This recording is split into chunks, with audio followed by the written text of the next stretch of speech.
Number 10. Freddie credited his extra teeth for his voice. True. The most distinctive physical feature of Freddie Mercury is arguably his massive overbite.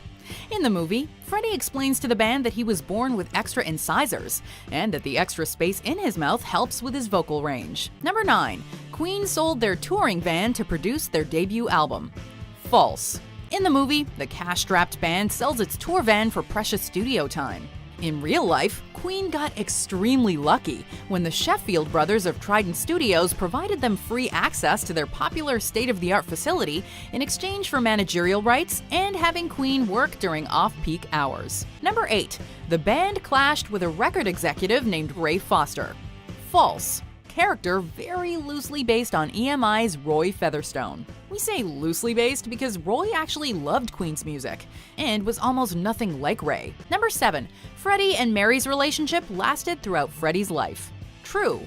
In the movie, Mary leaves Freddie after he comes out as bisexual, but remains by his side until his death in 1991. Freddie later served as the godfather to Mary's son Richard, and Mary cared for Freddie in his final days. Mercury has even been quoted as saying that Mary was his only true friend, and that no sexual partner could ever replace his love for her. Number 6.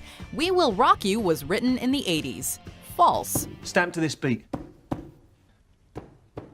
The movie weirdly has us believe that Brian May wrote We Will Rock You in the 1980s, which was well into Queen's worldwide dominance. In reality, We Will Rock You was the opening track on News of the World, which was released in October 1977 and recorded the previous summer.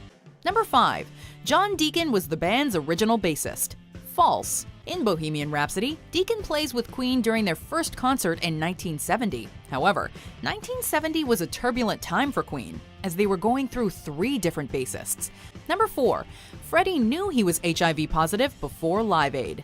False. At the climax of the movie, Freddie reveals to the band that he has AIDS during rehearsals for their Live Aid performance. They embrace, and the tears swell. Only this isn't even close to what happened. While no one knows definitively, Freddie's partner Jim Hutton says that Freddie was diagnosed with AIDS in April 1987, nearly 2 years after Live Aid. Freddie was also extremely secretive about his illness, and while the band obviously knew he was sick, Brian May says they learned Freddie was HIV positive only shortly before his death. Number 3. Bohemian Rhapsody was considered too long.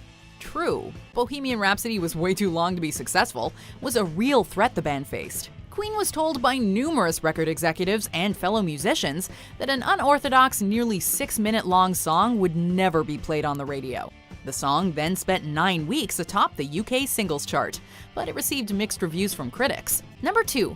Freddie was conveniently at a Smile concert as their lead singer quit. False. Freddie storms out after a fight with his parents and randomly attends a Smile concert on the very night their lead singer quits. He then wows the band with his talent and becomes their vocalist. Too bad this fortuitous meeting is total nonsense. In reality, Freddie Mercury, then Freddie Bulsara, was good friends with Smile's vocalist Tim Staffel and was a huge follower of the band. Not only that, Freddie was introduced to Brian and Roger through Tim. Number 1. Queen split up. False. Freddie earns a solo deal that upsets the band, and Queen dissolves before dramatically returning for a reunion concert at Live Aid. The real story is far less theatrical, as real life often is. For one thing, Roger Taylor released a solo album before Mercury, so the whole going solo thing wasn't a big deal. Furthermore,